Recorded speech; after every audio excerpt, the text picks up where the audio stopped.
Hi guys, samahan niyo ako magluto ngayon ng tuna fried rice. Ito, gawa to ni Mrs. Hindi naman napakasarap. So step by step, una, yan, bawang sibuyas, tadtarin ng pinong-pino, tapos carrots, and we have here, ano tawag dyan, lamb? Basta yan. Tapos kanin, meron tayong kanin dyan, syempre hindi mawawala. And ano na kami ng batila ng egg.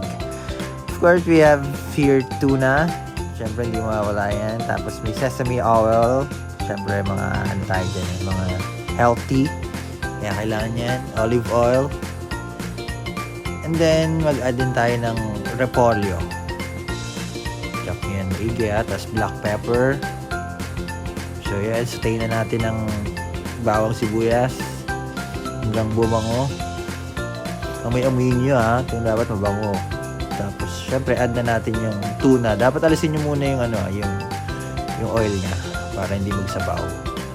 And then, yan, sitay-sitay, halo-halo hanggang mag-brown yung tuna. Huwag mo masyadong brown. So, tansya-tansyahin nyo lang. And then, maamoy nyo na rin yan. Bonjour! Then, after that, add na natin yung carrots. After carrots, yung mga repolyo na hiniwa-hiwa, add na natin. Ayan. Tapos yung egg na chinop din natin. Ni Mrs. pala. Ako nanonood lang ako dito. Halo-halo. Then, yan o, nakikita nyo naman sobrang sarap niyan. Tapos, huwag nyo tipirin yung mga gulay-gulay nyo. Luwa-luwin nyo lang dyan. Meron pa kayong i-add na gulay, pwede pa kayong mag-add na beans. Yan. Yeah, we have here yan. Yan na. Tapos, dito na tayo sa kanin. Huwag nyo nalagyan ng asin since maglalagay tayo ng toyo later on. And then yan, add tayo ng pepper. Yan yung toyo.